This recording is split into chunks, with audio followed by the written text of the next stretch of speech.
She had prayed for a miracle the way people pray when they have reached the very end of their strength. Night after night, Miriam knelt beside her bed, fingers laced so tightly they ached. She prayed for healing, for her mother's failing lungs, for the overdue bill that sat unopened on the table, for the letter that still hadn't come from the job she desperately needed. She prayed for God to do something, anything, that would change the shape of her days. "Just fix it," she whispered into the quiet. "Please." December rain tapped softly against the window, each drop counting time she felt she didn't have.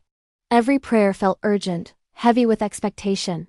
She imagined miracles as sudden reversals, test results rewritten, money appearing, doors flung open with joy.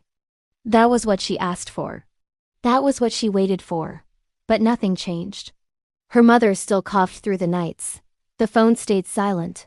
The bills did not disappear. Each morning arrived carrying the same weight as the one before it.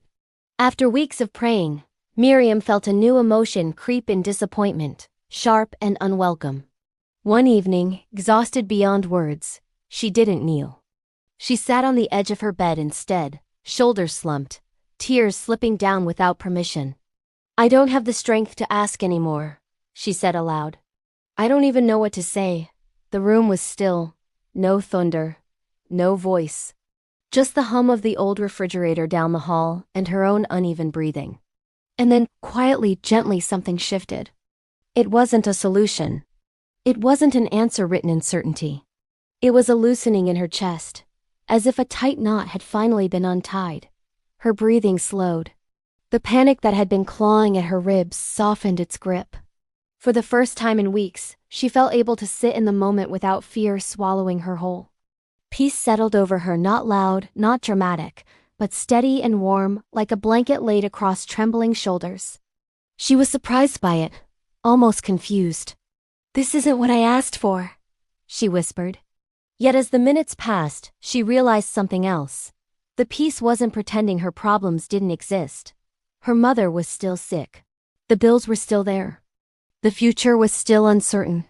But the fear that had been screaming in her mind had gone quiet. In its place was a calm assurance she couldn't explain, that she was not alone, and that whatever came, she would be able to endure it. Over the next days, the peace remained. She noticed it when her mother smiled weakly at breakfast, and Miriam felt gratitude instead of dread. She noticed it when she finally opened the overdue bill and made a plan, instead of shaking with panic. She noticed it when the job rejection arrived, and though it hurt, it didn't destroy her. The miracle she had imagined never came. But something better had. She understood then that miracles don't always change circumstances. Sometimes they change the heart that must live inside them. Peace, she realized, was not the absence of trouble. It was strength in the middle of it.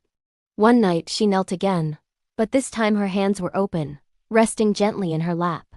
"Thank you," she prayed softly, "for giving me what I needed even when I didn't know how to ask." And in the quiet that followed, the peace answered back steady, faithful, enough. The chances of you seeing this video is super rare. There is over 100 million channels. I am not going to ask you to like, comment, or subscribe, but if you do, thank you and have a great day, champ.